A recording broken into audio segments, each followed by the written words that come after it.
Wow, thank you very much. Thank you, TEDx, for inviting me. And I want to thank the host for having me here. I have a small confession. You guys like confession? I've been a doctor for 20 years. And in that journey, a lot of things have happened. And one of the things I realized just before I graduated was that I thought that suffering and pain was only seen in places like hospitals, clinic rooms, sometimes homes of patients and their loved ones. But I want you to understand something today. My journey to become a doctor was also full of suffering and pain, and I'm not at all trying to undermine those who have been sick. You see, my journey has been a developmental one, and it's been filled with a lot of studying, obviously. And what they taught me is to be serious and always get things right. And in my quest to be this all-knowing, perfect doctor, something happened. I lost myself. And more worrying than that is that I lost my sense of joy and my sense of humor. It's ironic because if we go back to the time of Hippocrates, he was the godfather of medicine. And he said that diseases and sickness was the wrong ratio of body elements, fluids. He called those 5 humors. And I'm going to name a few of them. He named blood, phlegm, yellow bile, and black bile. For instance, blood he described as moist and warm. And if somebody was sick with fever or was sweating, he said we should get that blood out. And that's where the term bloodletting came. Now, you can imagine that for some people, it could have saved lives, but unfortunately, a lot of people literally bled to death.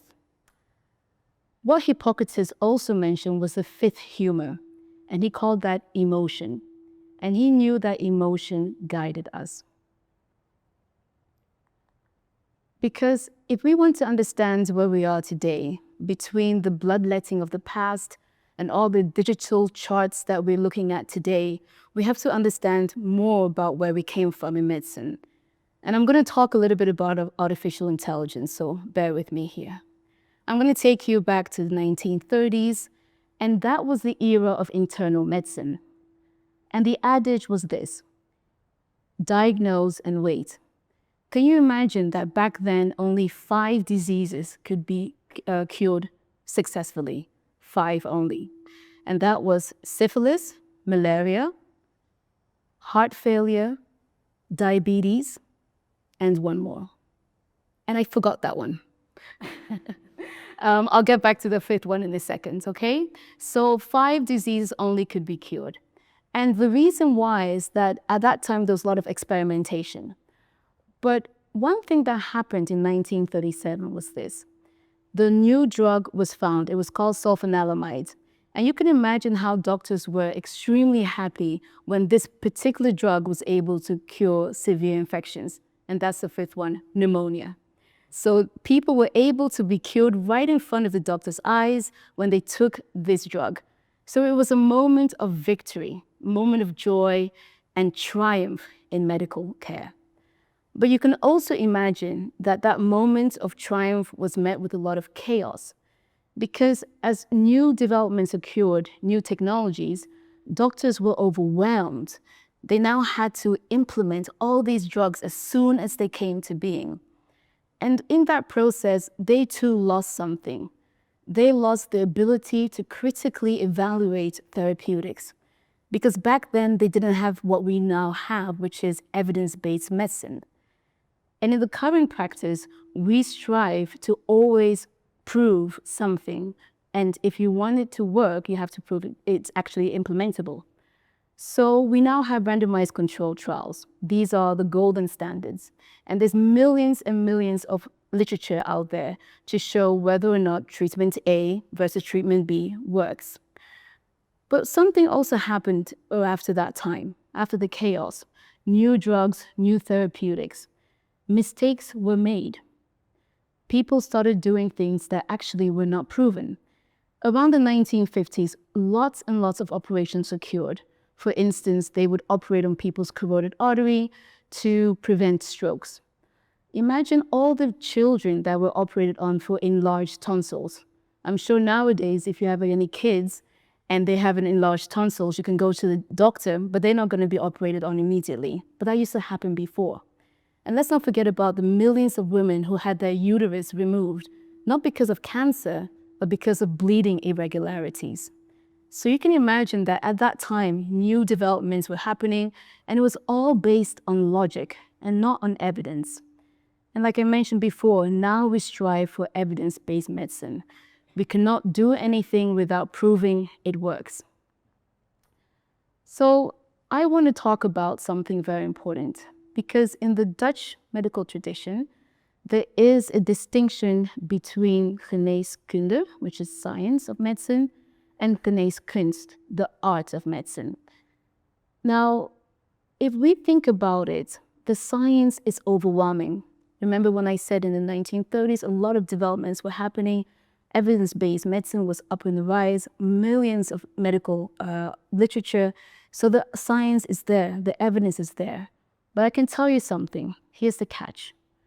I don't think there's any one modern doctor, at least I can't, who can read all of that data and actually make sense of it. Okay? And so when you think about all the evidence available, we need to find a way to synchronize, dissect all this data to make sense. And nowadays we have researchers who use algorithms, and they're able to put them all into tools and make sense of all the literature out there. And that's great, because now they've given us protocols. And in my clinical work, when I read a protocol, I have to go through at least 50 pages of text. And it's very hard for me to do that when I'm wanting to apply the knowledge for one patient. So in the last 2 years of my 20-year streak of being a doctor, I have started to use artificial intelligence. And I know this is not a debate about the ethical use of artificial intelligence, because that's another topic. And anybody who wants to use it, I do urge you to find the ways to use it properly. But I've used it to make it more efficient for me to be a doctor. And there's something that happened in the last 2 years with the use of this tool, is that it actually started to bring joy and that fifth element that Hippocrates said, that humor, that emotion in the clinic setting. And I'm going to give you an example. I saw a patient, and I'm just going to call him Doug, because it's just easier to remember, but that's not his real name. And Doug has had diabetes for over 10 years. I saw him 2 years ago for the first time. In the Netherlands, if you have diabetes, you have a chronic disease.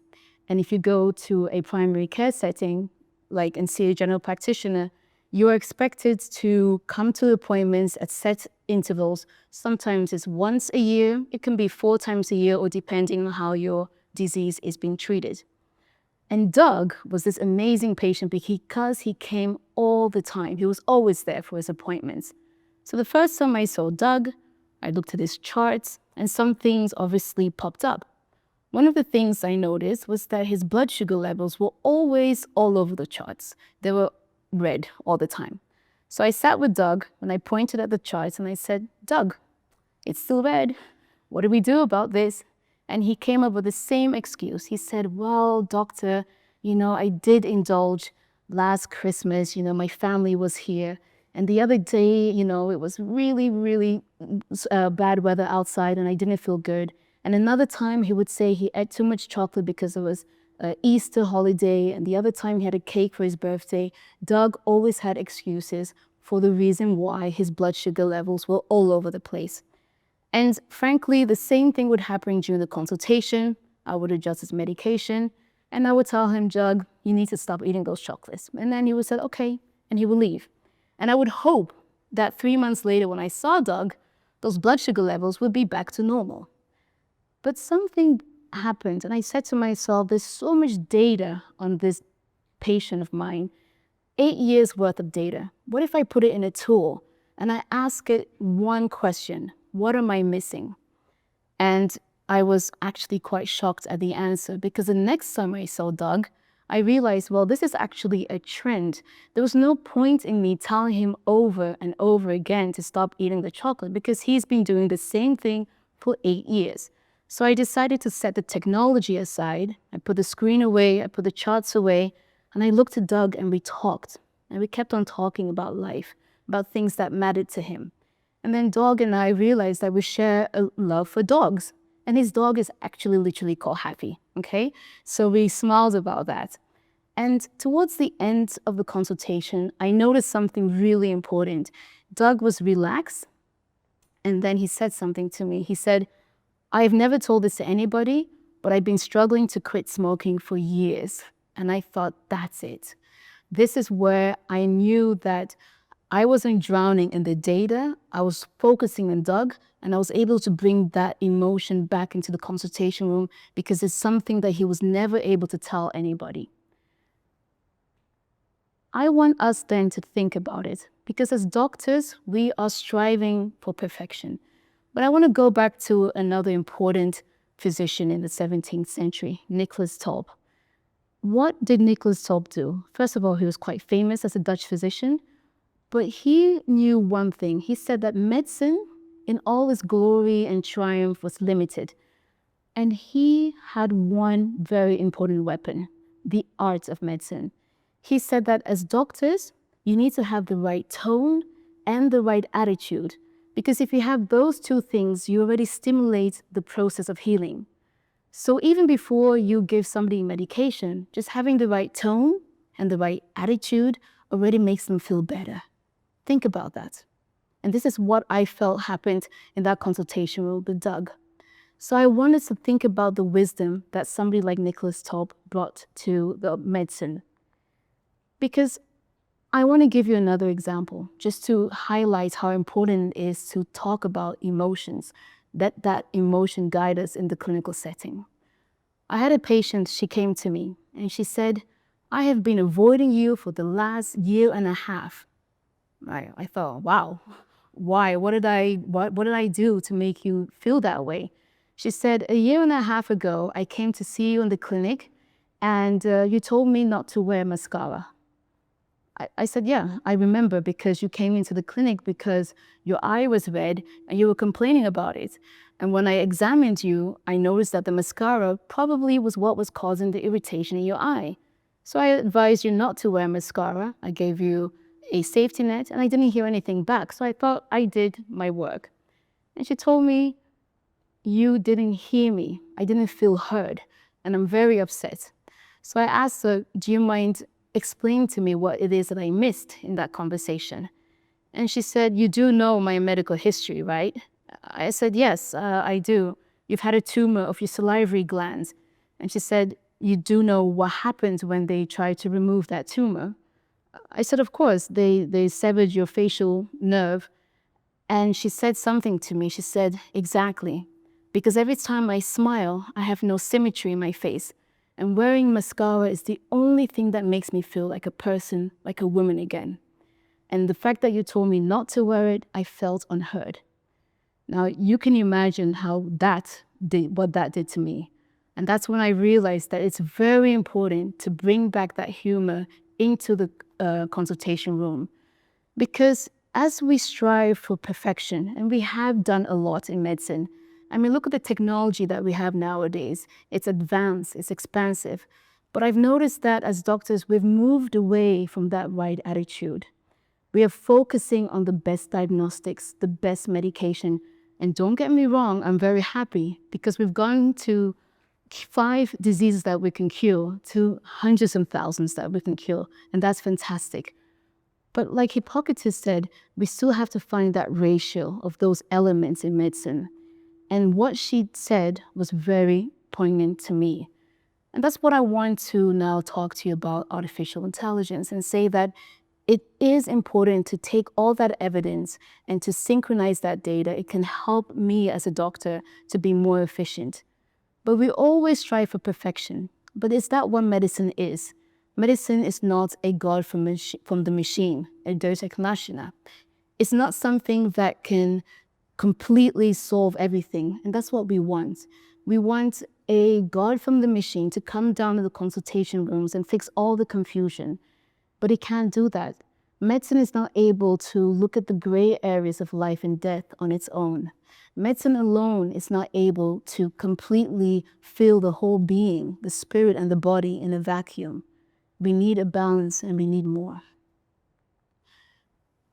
I've said that Hippocrates was a godfather of medicine, and he actually described medicine in one word.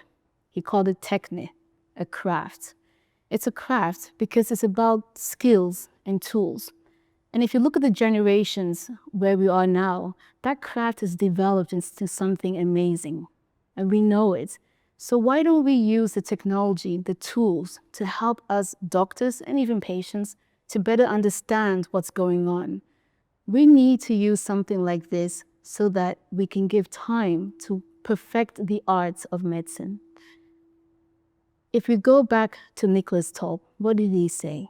He said, "Show the oppressed the affection of your heart, and you will not labor in vain." The more we think about what the emotional aspect, the emotional humor in every conversation, every consultation can do, it widens the door and narrows the gap that we need in interaction between patient and doctor.